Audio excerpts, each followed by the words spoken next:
food and travel, lifestyle, about culture, and inspiring people stories. Today, we have the honor to have Roberta, an Italian who lives in London, to talk about art and architecture in London, skyscrapers and us. I am now going to spotlight Roberta for everyone and introduce Roberta, who is also the founder of Art Cafe. Hi, Roberta, over to you. Thank you, Minji, and welcome everybody. Well, first of all, we have to thank the author of the music we have just heard. Is a friend here in London for everybody, Sergio. And if you want to use his music, he's composed this. His email is sergio.camassa@gmail.com. And maybe Minji, you can write his email in the chat in case anybody wants to know more about that music. So as I said, I'm Italian. I moved to London, originally from Milan, Italy.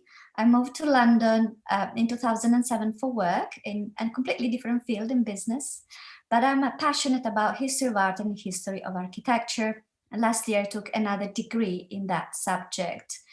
I'm the founder of an art tour organization called Art Tours with a Theme, Art With. And since the start of the pandemic, I started with free online talks every other Monday at 8 p.m. London time. Let me share my screen so I can share with you the topic of today.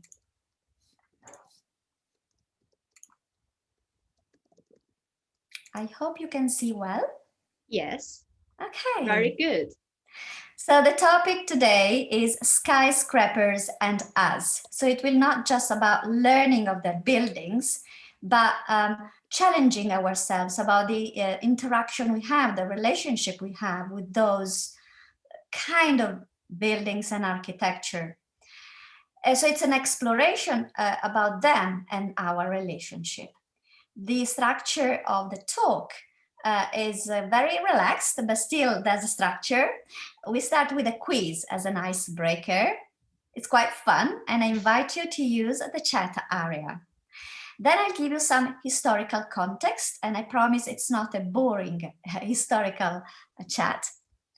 And then a sort of like interaction section, a chat, where I invite you to think about architecture, so skyscrapers in your city. Is there any tall building in your city that you like or that you hate?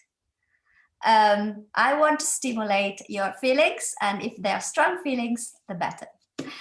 And then the second part, I'll share with you my experience with skyscrapers in London, because I used to have a tour around and above, and I bring here the ones I like the most. So let me start. Quiz time. Be ready in the chat area. So let's start in Europe. We are in Europe because today we are Europe-centric, Minji and I. So I'll give you 3 photographs. In your opinion, or based on your knowledge, which is the tallest between, number 1, the Shard in London. Here with this blue color is the color of our NHS, the National Healthcare System, that is now doing its best in pandemic. So it's a tribute. But let's think of the architecture. Or the Tour Eiffel in Paris. Do not check on Google. Or 3, this is in Milan, is a business tower called UniCredit for a bank, and in its glory with Christmas colors. Just let me see it, if you can guess. Shard, Eiffel Tower, Shard, Eiffel Tower, or poor Milan, and nobody checks it. Eiffel Tower. Okay, so some of you got it right. The Shard in London, finished in 2009, is 310 meters, and it's today not only the tallest building in London, but of Europe, excluding Russia. The Tour Eiffel, look, it was finished in 1887, and it's about the same height. What a technology. And the Unicredit Tower in Milan, poor thing, it's only 218 meters. Let's move to New York. Now, I warn you, this slide is emotional and politically controversial because I don't want for you to just look at things and be neutral.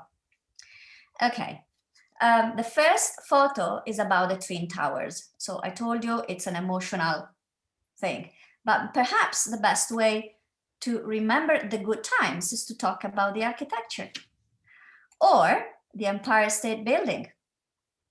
Or, and this is the politically charged photo, the Trump Tower, which is the tallest. And Trump would say, my tower is the tallest. But we want to see the facts. Let's see what you write. Twin Towers, Twin Towers. Yeah. Well done.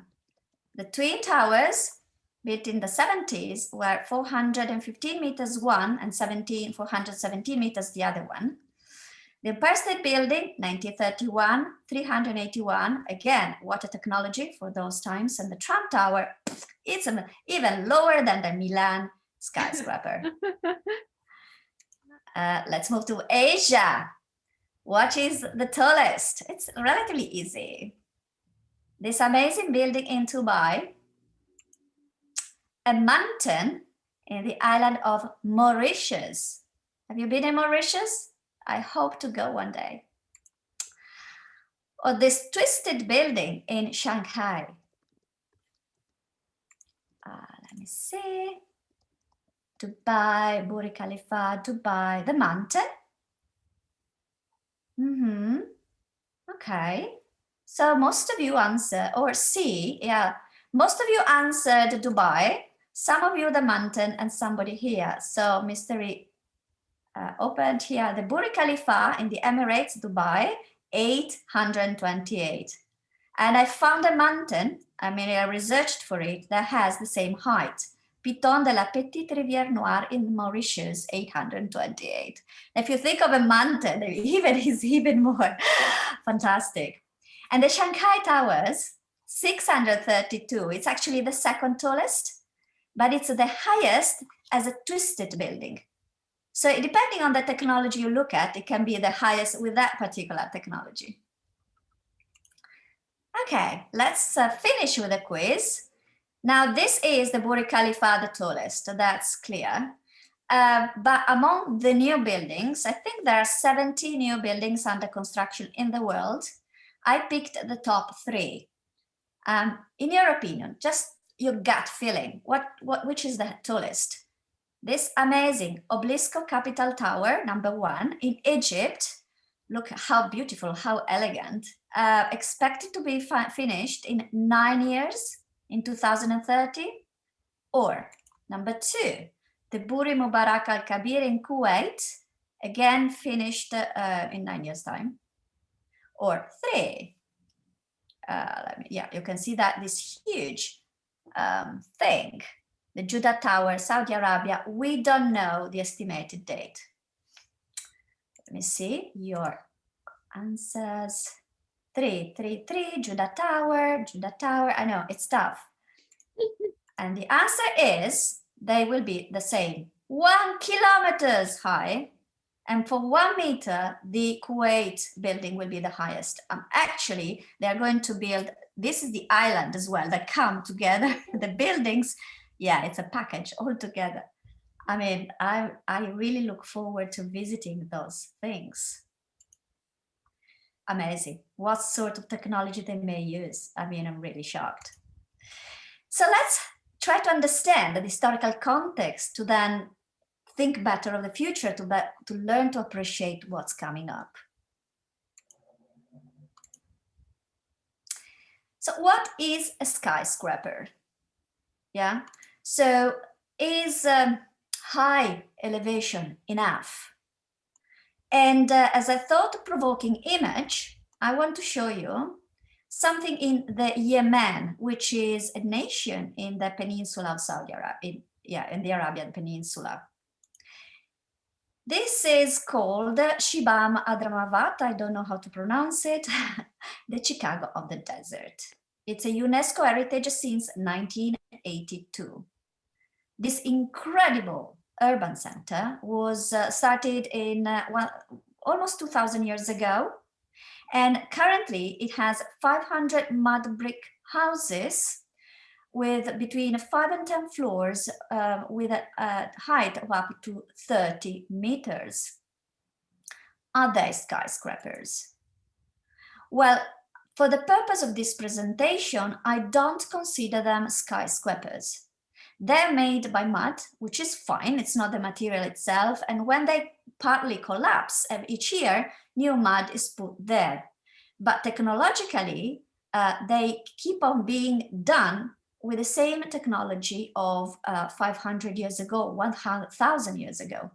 So in terms of internal technology, they don't have any structure, any metal structure. They don't have a lift. In terms of security, if there's a fire, what sort of security is there?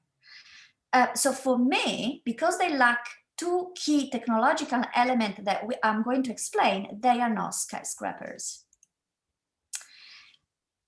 We looked at two buildings before in the quiz. One was the Tour Eiffel, and the other one, the Empire State Building. Different nations, different periods. What do they have in common? Technology. Yeah, there are two pieces of technology that they share. The first one, let me read it for you. It's an internal structure of reinforced steel, fireproofed, bearing the weight of the building.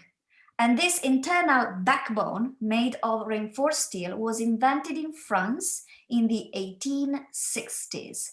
And that's why the Tour Eiffel could have been made. The second piece of technology is the safety lift, as we say in England, or elevators, as you say in the US, which was invented in the US in the 1850s. So I'm going to have a couple of slides on each so that we can better visualize what are these two pieces of technology. So we said internal structure. This is the Empire State Building. And I'm talking about what's inside the backbone. This is a poor builder that was sacrificed to go high.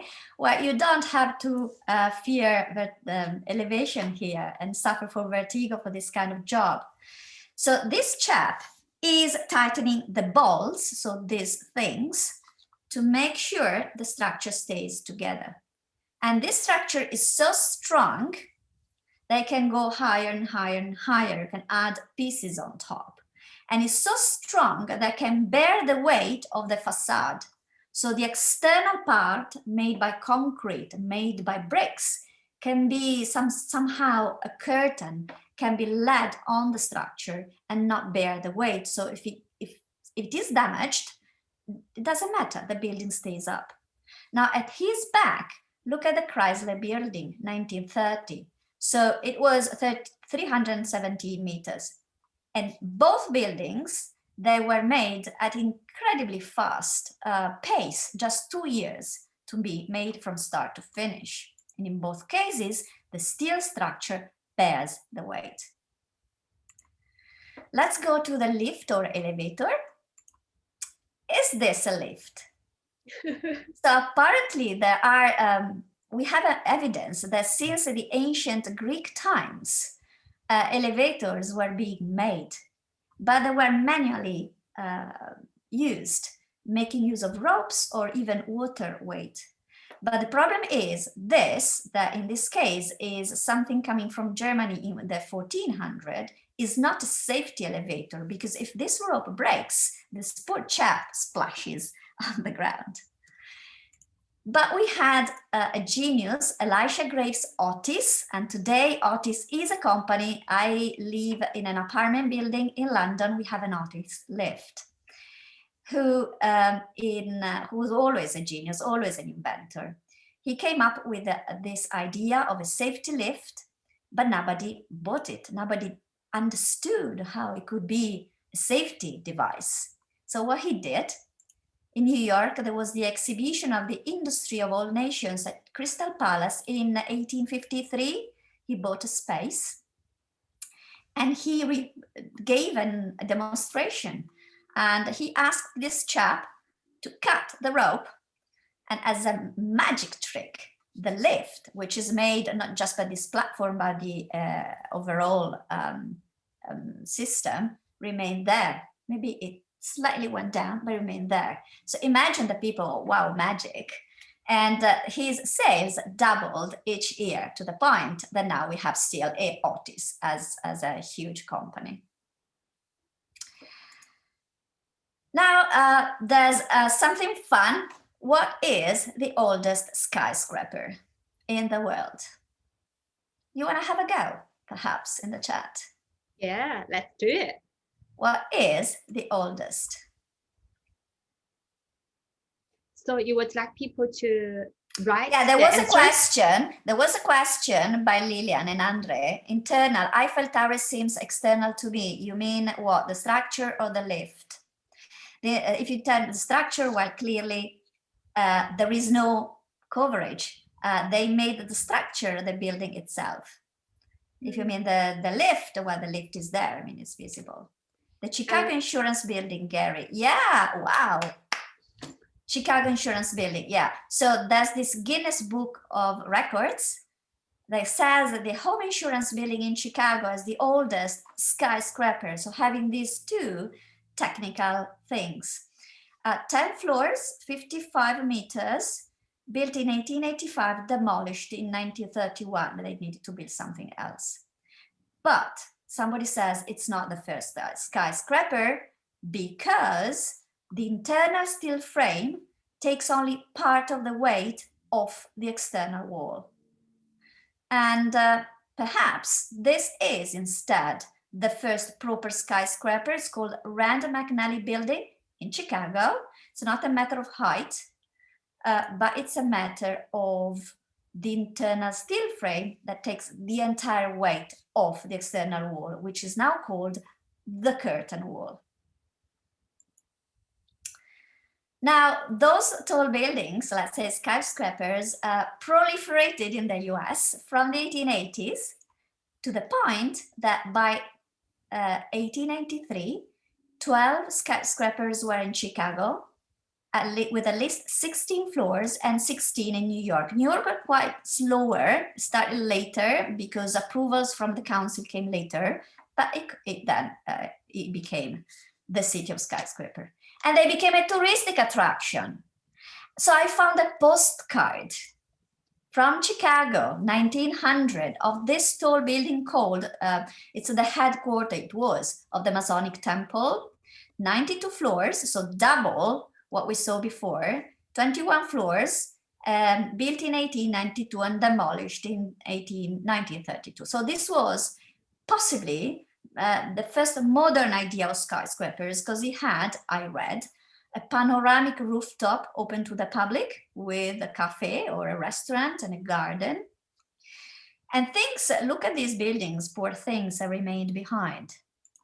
But from another photo, which was also a postcard of 1911, here you see the high rise coming up from the buildings around. Unbelievable.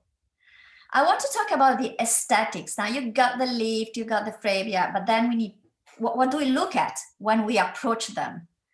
For example, I take another US building, the Equitable Building, 1935, 169. What do we see here? The facade is made of reinforced concrete. There are also bricks, and there's also some other material, typically metal, for decoration. And geometrically, we see a very rational pattern with very symmetrical lines and shapes.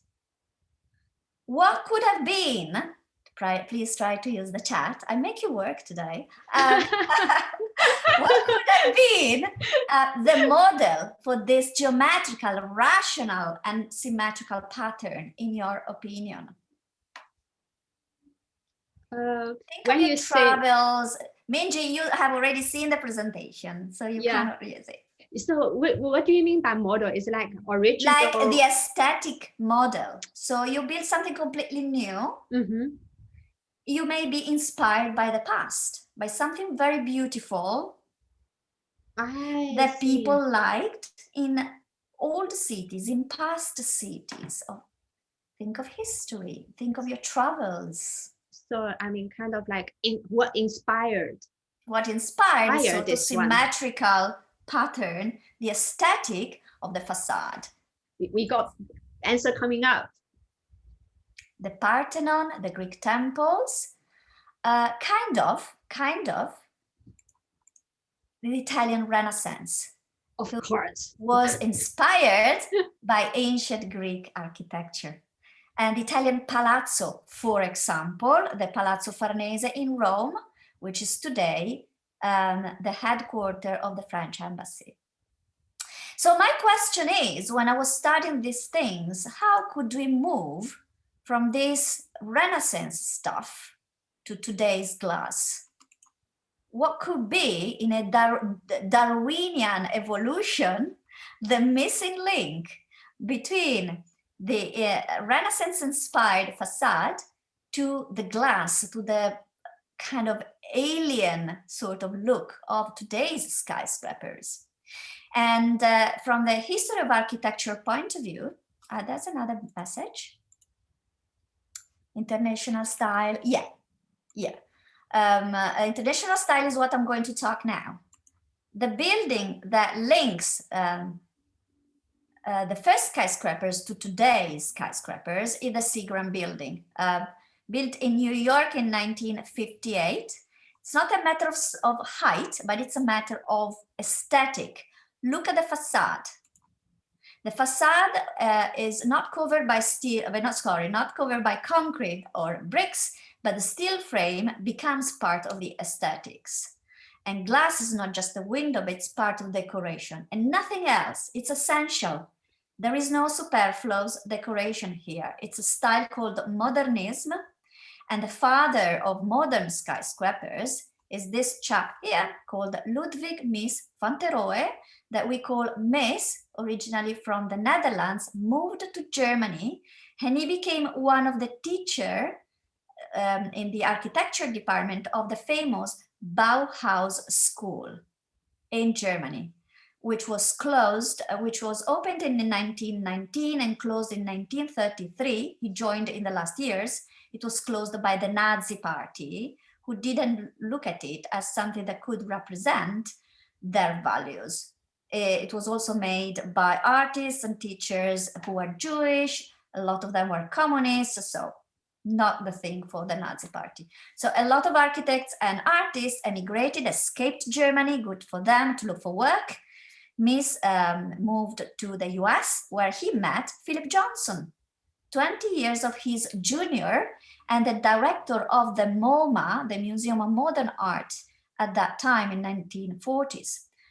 Philip Johnson had the dream of becoming an architect, and Mies and Philip Johnson formed a partnership, won the competition to design the Seagram building, and the rest is history. Now I have another talk, which is free, Monday the 28th of February, 8 p.m.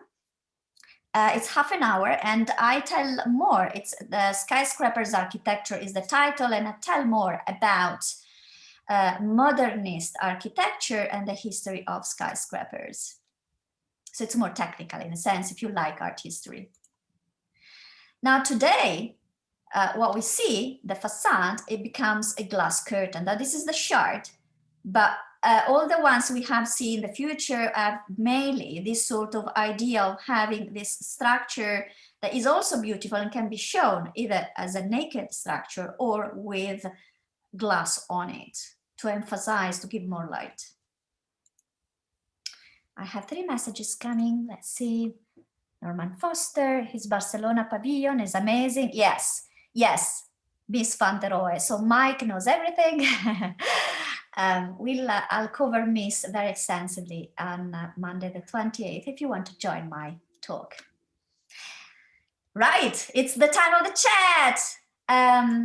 Minji very kindly shared examples of skyscrapers that she likes or she doesn't like. So I want to share her skyscrapers, and then I hope you want to talk about yours. So this is, and I give now the microphone to Minji. In Shanghai, yeah, it's a Yes. Wangpu River, which is a man-made river. And I hand you over to you. Yes. So this is the river which divides my home city from the west to the east. It's interesting in the sense on the west side of the river, there are all European style buildings which were built around early 20th century, before the Second World War. And as you can see, the image below, that's the modern buildings on the east side of the river. Something quite amazing is when I left Shanghai in 2000, that's about 20 years ago, none of the modern buildings ever existed. So when you go to Shanghai in 2000, you will see these beautiful European buildings on the west side of the river, and almost nothing high buildings, skyscraper-wise. But today, if you go to Shanghai to visit again, on the east side of the river, you have all these modern skyscrapers being built and constructed in a very short span of 20 years, last 20 years. Thank you. And do you have a favorite or the most hated? So when I was a kid, I've got two homes, one home on the west side and one home on the east side. I used to take ferry every week to travel back and forth between my two homes. Back then in Shanghai, the ferry I took, it's also my grocery store. And I will tell you why. Because at that time, we didn't have supermarkets. We didn't have grocery stores. You have wet markets where the farmers would put all the Chinese cabbage and bok choy, the vegetables, on the bicycle to bring into two sides of the city. What I did as a kid every time when I took the ferry is I would pick up vegetable leftovers, drop on the floor, then I would bring to my grandma in her kitchen saying, "Oh, Grandma, you see, I pick up vegetables. I did my shopping today," and we will have that vegetable for dinner tonight, that night. Mm-hmm. Okay. It's quite shocking, this contemporary skyscraper, isn't it? And then you shared with me, and then you moved to Hong Kong. Is that right? Yeah. Maybe I can invite Lillian and Andre to talk about Hong Kong because they lived in Hong Kong and they loved the Hong Kong as well. Lillian and Andre, would you like to say a few things about Hong Kong urban landscape?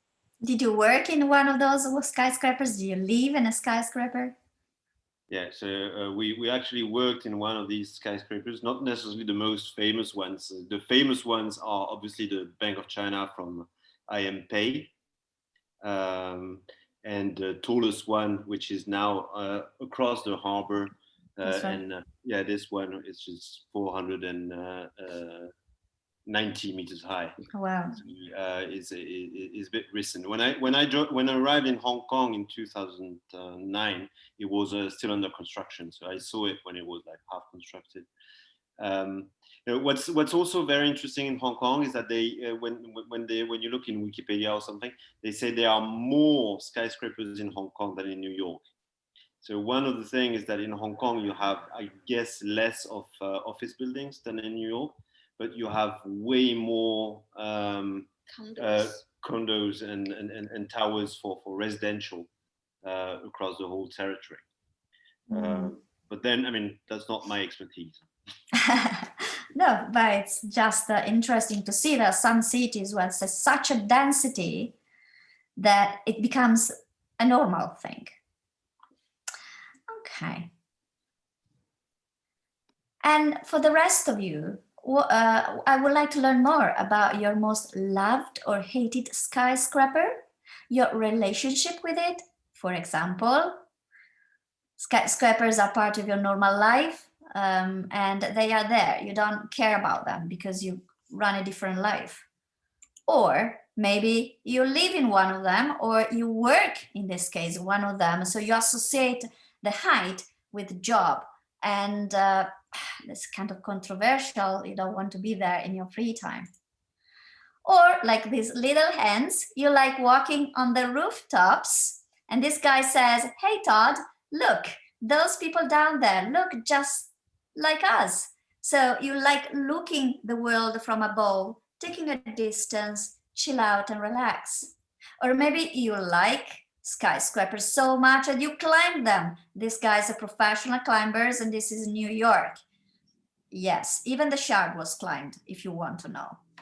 Or maybe you hate them so much that like Godzilla, you would eat them and destroy them. So throw yourself like a therapeutic session, your inner feelings about skyscrapers. Please use your chat. Okay. Do you want people to talk or just use the chat box? Yeah, oh, right. That's true. Annie, does anybody want to talk? So maybe what I can do is to temporarily share everybody's face. Yeah. And stop your sharing and see if anybody wants to talk, just raise your hand. If you want to share. Okay, that's Gary. Okay, Gary, you need to unmute yourself and share your skyscrapers. Okay. My skyscraper story is in the John Hancock building in Chicago. I was there for a meeting. They had a restaurant at the top floor, and I went to. I think am I alive? Yeah, we can hear you well. Okay. And we went to dinner late in the evening to the top of the skyscraper, and then I left. And as I left, I went down because there was an escalator from the top floor down to maybe 2 stories down.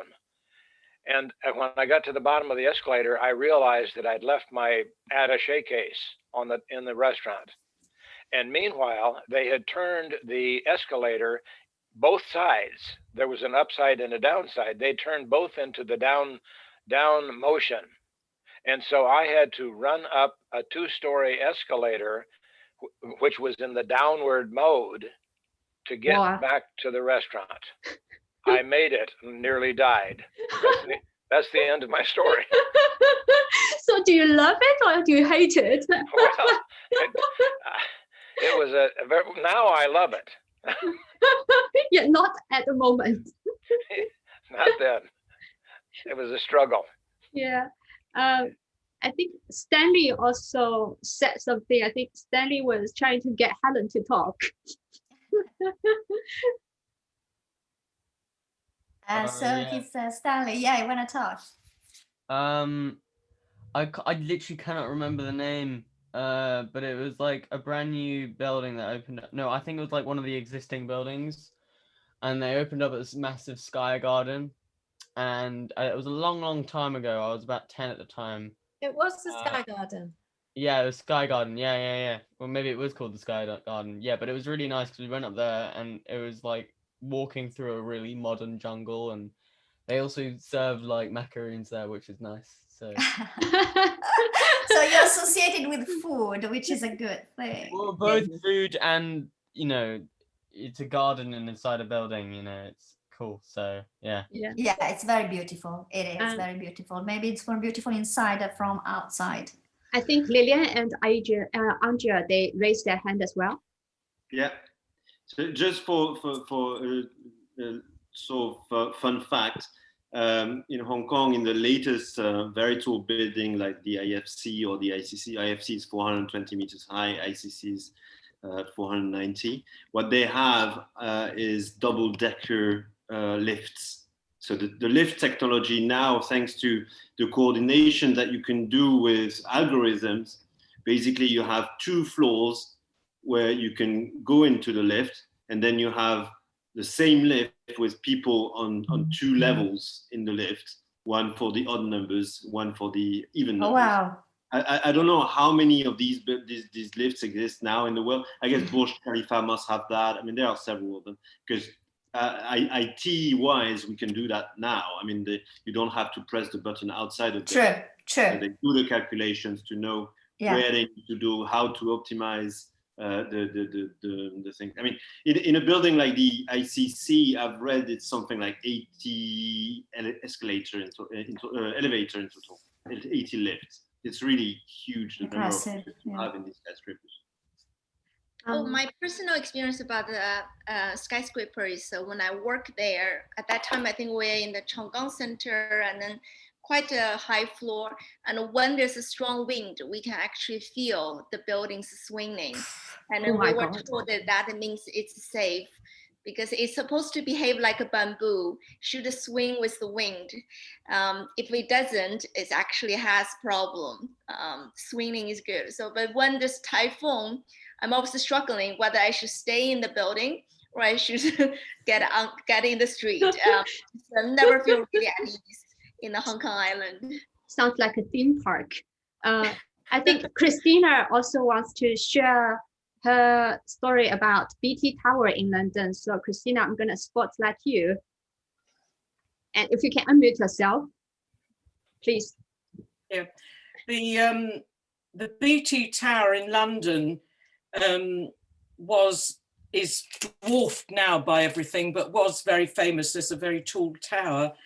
And I was invited to a cocktail party there. And I was talking to someone quite important. And I suddenly started to feel rather ill. My stomach felt queasy and I couldn't work out what it was. And then I realized it was a revolving tower. And I had one foot on the main part and the other foot on the revolving part. I thought maybe I'd had too much to drink, but actually. And then, of course, when I tried to go to the ladies, the ladies had moved. It wasn't where it was before. And I heard of another friend who sat at a table and put her handbag on the side. And the handbag went right, this was in Canada, the handbag went right round the tower and she had to run over and pick it up from the other side. I don't recommend these revolving towers. Yeah, these are hilarious stories. Anybody else? Anna was saying St. Paul's has been the highest building in London for quite a long time. Yes, that's true. And I'm going to share this. Well spotted. And then Tate Modern. Tate Modern as a museum, as a fantastic, the new addition. It's a new building that has this very beautiful terrace, panoramic terrace that looks around. So the experience is more from inside out. When we are there, how we see the city. So that's a good example of a relationship with tall buildings and skyscrapers. Is it okay to give one last story? Yeah. Chloe, she wants to share. I will add more story from the Hancock building and also the Hong Kong building, because when I travel, I usually visit the skyscrapers building. Technically, all of the buildings should have like a restaurant on top instead of paying for the fee to get the observatory deck. You actually can just go to a restaurant and then you don't need to pay for the ticket, but you get the food and see the view. So I have some photos. This one is from the Hancock.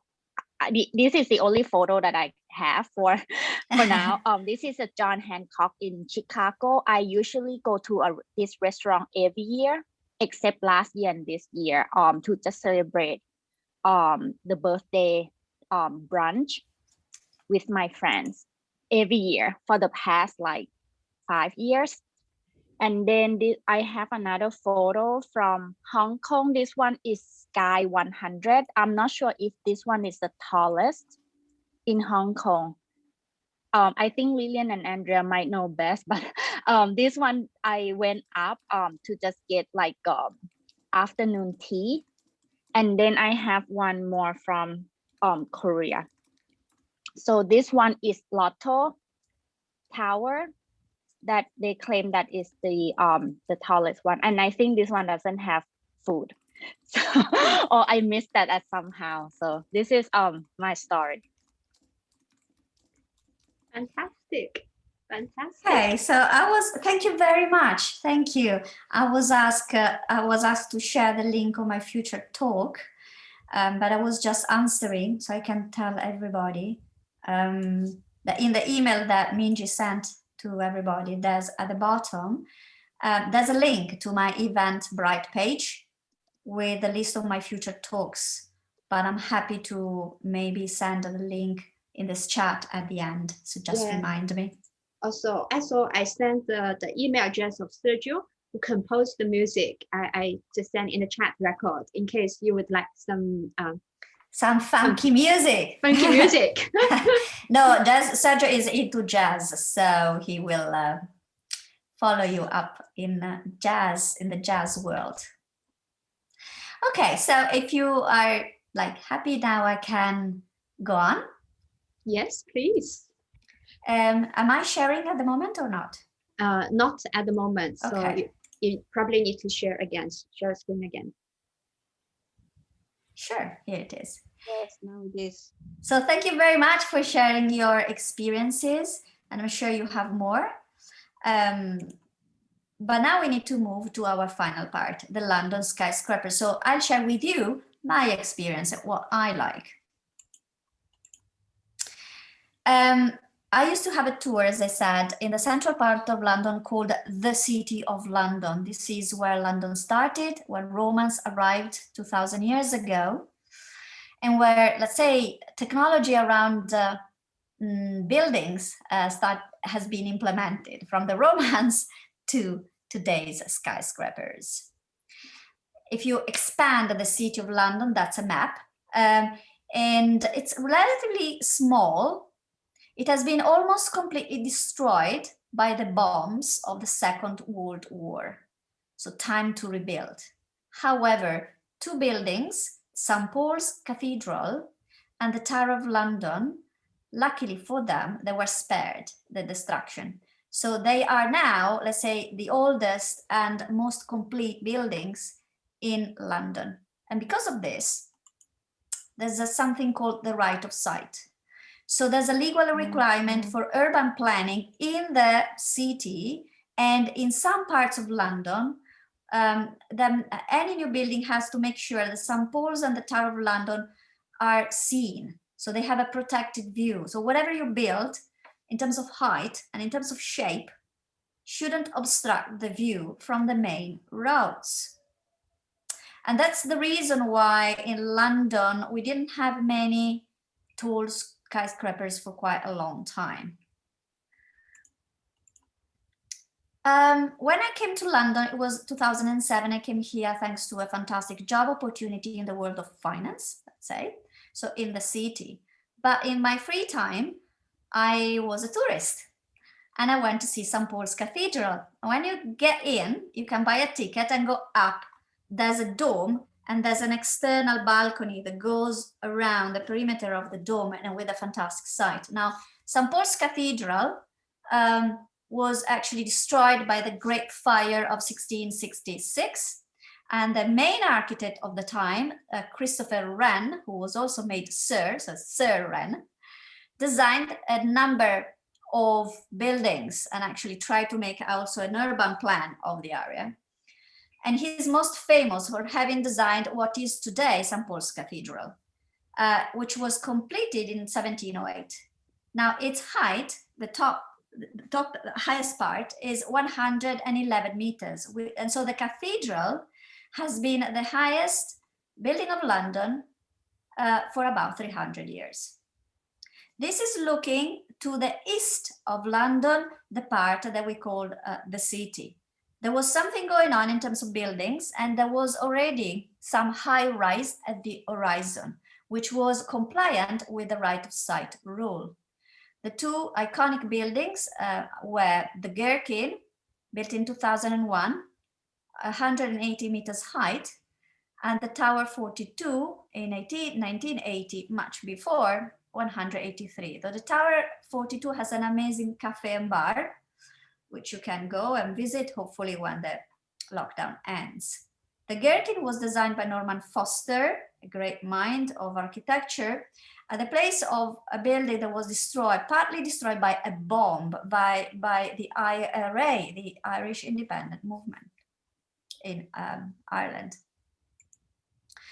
2 years afterwards, this is a computer rendering image of the city from the same point where this building area has become one new change, a fantastic architectural development by a French architect called Jean Nouvel with a free public rooftop.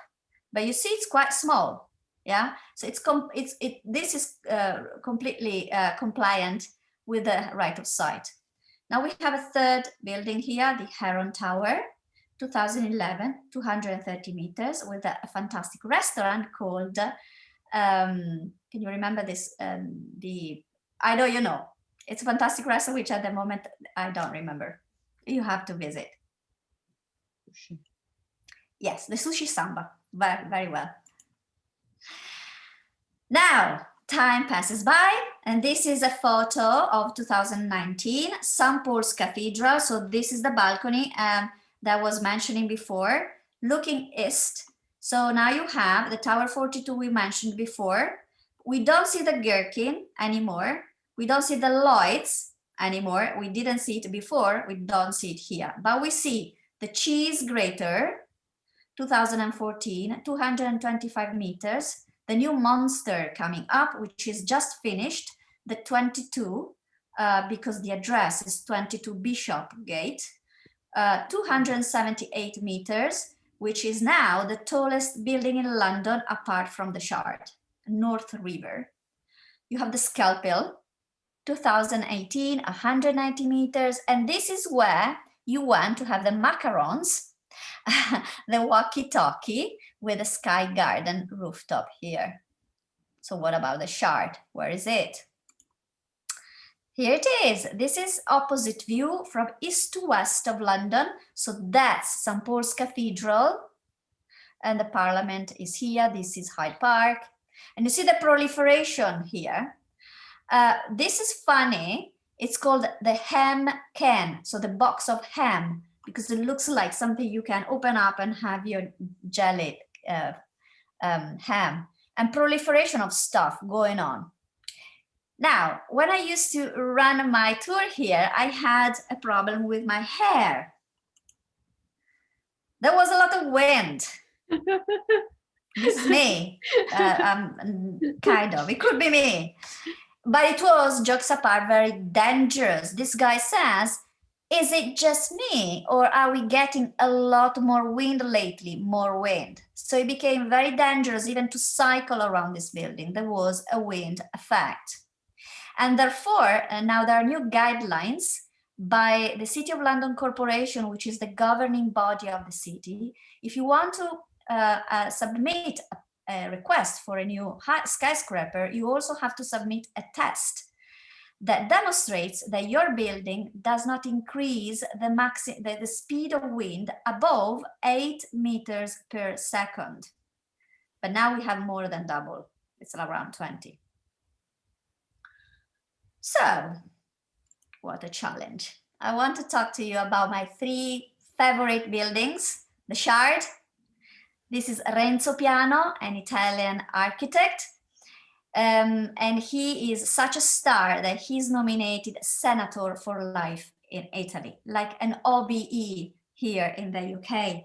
Among his famous buildings, the Centre Pompidou in Paris, the most important museum for contemporary art in France, the airport of Osaka in Japan, in Rome, an auditorium called the Parco della Musica, in the US, the New York Times building, the Whitney Museum of American Art, the Los Angeles County Museum of Art, and so forth. So this is a photo of the Shard I took from the Sky Garden. And what is amazing here is the shape. So he was inspired by the many spires of the old churches of the City of London, there are hundreds of them. So he wanted to have a conversation in terms of spires, but he wanted to have a conversation with the river, the Thames. This is an area where there's a lot of light. And this sort of glass reflects the light and enhances the light experience in the area. Each time you walk by, the colors you see grays, whites, blues, yellows. It's really fascinating. And here you have really the glass curtain. With this glass that shifts on the surface and goes up to the top. The top that is justifies the name. Shard means a piece of broken glass. And you can actually go to the top. The technology around the foundations is also very interesting. This was a very watery area. So it was an innovation in terms of technology of the foundations. You can go to the restaurants in here. There's a lift open to the public. You can also go to the Shangri-La Hotel and take a coffee there.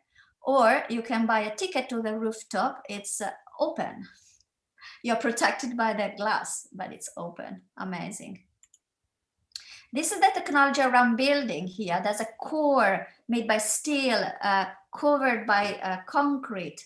And you see here how they built the core first and then the perimeter afterwards. Now, the idea with those skyscrapers is also to preserve the environment, have as possible a low impact on climate change. And so the technology is also about pollution and emissions, of course. And then I want to talk about other two skyscrapers, the Lloyd's and the Cheese Grater. You see the funny names, so that's also part of the fun. The initial name of those buildings is associated to the address. And then it's either the architect or the press that associate a new name to the buildings. So the architects should hurry up in labeling them before the press find something that is not really good. Richard Rogers, another genius. And Richard Rogers, just to say, he worked with Renzo Piano a lot, and they both built the Centre Pompidou in Paris. The Lloyd's, which we are going to see, the Millennium Dome, which in London is a center for concerts and events. He also helped the British Museum to add an extra side, which is beautiful, you can also see. In Europe, the European Court of Human Rights. In Spain, the airport of Madrid. And the idea is to have very interesting buildings. So here, there's a walk I did the other day. Luckily, it eventually a bit of sun. The Lloyd's on one side in conversation with a newborn, the Cheese Grater. And this is the Lloyd's. What does it look like for you? I heard it looks like a brewery, a factory, a coffee machine, a space shuttle, and an alien ship. Well, the Lloyd's is a company, an insurance brokerage, born in London more than 300 years ago. It was the first insurance broker. It started as a coffee shop because at that time is where businessmen met to talk about business when the stock exchange didn't exist. And it was in the Lloyd's coffee shop the first list of insurance contracts were published. So perhaps the Lloyd's, in hiring Richard Rogers, wanted to say, well, build something that reminds us of our origins, but in a new way. And he came up with this structure. You can see that the internal parts, like the lifts, the pipes, the infrastructure is outside. And Richard Rogers is famous for this sort of architectural style. It's called the inside out, or the bowelism. You take your bowels out. And why does he do that? Because then internally you open up the space. And this is a pleasurable, he says, I want to create a pleasurable, fun, comfortable, and economically sustainable buildings that allow people to meet, which is exactly. Now this is exactly the point. Now this is a private building, you cannot get there, but the website shows a number of photos. The other building, of course, is the Cheese Grater, and you see like this sort of shape. And by the way, his wife is a famous cook. Perhaps the Cheese Grater is inspired by that. But this vertical triangular shape allows for this road to bring with your sight towards St. Paul's Cathedral. Now, in this building, the main infrastructure is shifted to the side, And this sort of structure contains the lifts. It's very interesting because they move, you can see them from outside, in something that the Guardian newspaper called the animated ballet of shifts. There is an event in London each year. It's called the Open Day in September. I hope they will resume it after the pandemic. And I had the opportunity to queue up outside the cheese grater and get in. So you start from the lifts. So you see the lifts area, you get in, look at the infrastructure. So the lift becomes part of the decoration. And then you look up and it's, wow, it's really exciting. And once up, there's a panoramic floor that they usually keep for clients because it's a corporation called Aon, which is an reinsurance company. And this is what you see. In the front, the Shard and Sky Garden, and to the east, the Scalpel, but also the past, you see Tower Bridge, and to the west, Old London and St. Paul's Cathedral. I think this is a fantastic way to, sure, put something new, but still has a dialogue with the past. And it's still controversial how much the new is too much new. For example, Prince Charles, for the Jubilee of the Queen in 2012, the Gold Jubilee, there was a river pageantry along the river from the west to the east. And when they arrived in front of the Shard, he turned his head to the other side, but he met these new guys. So I don't know which was worse for him. But as a sign of optimism, I said, Richard Rogers wants to create pleasurable, fun, comfortable, and socially sustainable places where people want to be rather than walk through. Thank you very much for your attention. Just a final slide. This is a slide. This is a map that I share with the guests on my tour. Now I'm not doing tours at the moment, just for you, with possible rooftops that you can go and visit. So not just the Sky Garden, but there's a lot going on, including Tate Modern, as we have just seen. So thank you very much. I hope you can subscribe to my contacts. I have a YouTube page. The link was in the email Minji circulated, is at the bottom of the page, where you can hear my past talks. They are recorded. There is the link also to my Eventbrite page with a list of my future talks, including architecture. And my Instagram and Facebook, they have funny virtual tours with some music in case you run out of ideas on what to do in London. Thank you very much. And I'm happy to take questions, if any. Oh, brilliant, Roberta. Thank you. So informative and so interesting. Question time, Q&A time. We have 5 minutes Q&A time. If anybody wants to ask questions to Roberta live today. Oh. Very interesting talk. Thank you very much. Yeah. Okay. What's your favorite skyscraper? Oh, the Shard. Definitely the Shard. Yeah. A very nice team at the entrance. It's quite intimidating because there are a lot of security checks. Like in airport, you have to bring your bag and an X-ray, and where are you going? Have you got a booking? But they are a nice gang. And you have, I think, 3 or 4 cafes. You can sit. Some of them are more formal, some of them are more casual. It's worth the price of the coffee, which is not much at the end of the day for the site you have. What is the eyesore skyscraper? So it depends on your eyes, Lilian and Andre. For Prince Charles, the Shard, but for you? Stanley got a question. Chicago Desert, whatever it was called, when the buildings were made of mud, what happens when it rains? Well, exactly. That's exactly the point. More mud is taken and they build a new bricks and they put it there. So the mud apparently has some properties that really protect against the heat, do not destroy too much when it rains. But I suppose the problem is the heat rather than the rain in Yemen. Which building caused lots of overheating on the street below?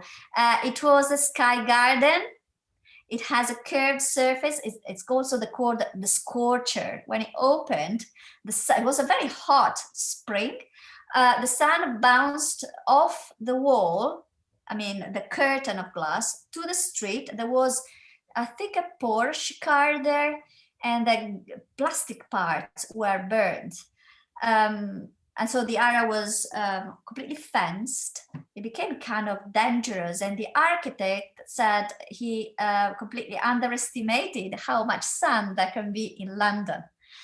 Now you are safe, because if you walk there, this doesn't happen anymore. They covered each window with a very special layer against the reflection of the sun. So Nayan says, I will go over your YouTube channel. Oh, thank you very much.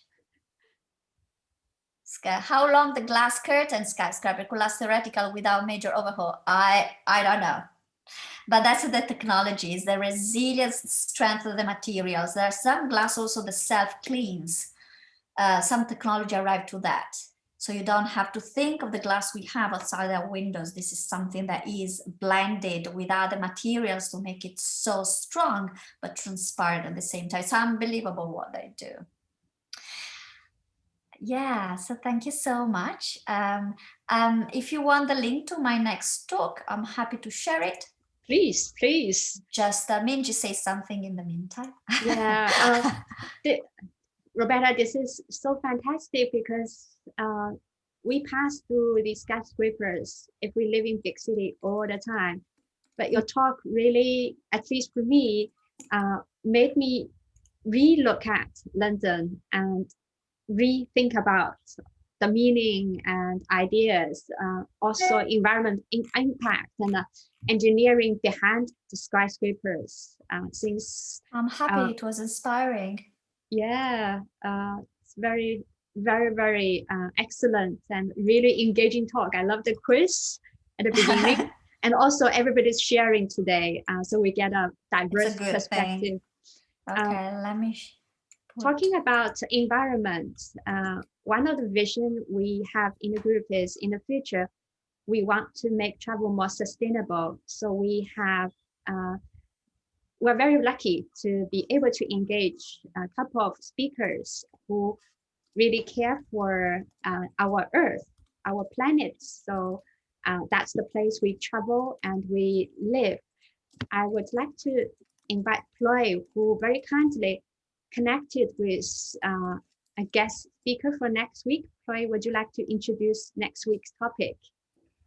Yes, next week will be Chef Linda, who is originally from Armenia. She is a medical editor, and she is also a sugar artist. So she is selling her edible artwork, including sugar artwork and also chocolate artwork. And all of the proceedings she donated to the nonprofit organization in Haiti, in Armenia, and also in the US, as well as the Pure Water organization.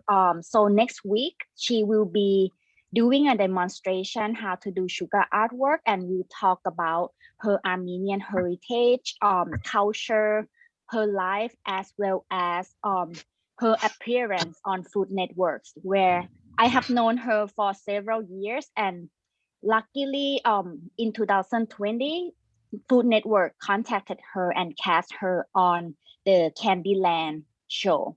So hopefully you enjoy next week's talk and the demonstration of the sugar artwork. So thank you very much, Chloe. That is us for next week's topic, edible sugar artwork.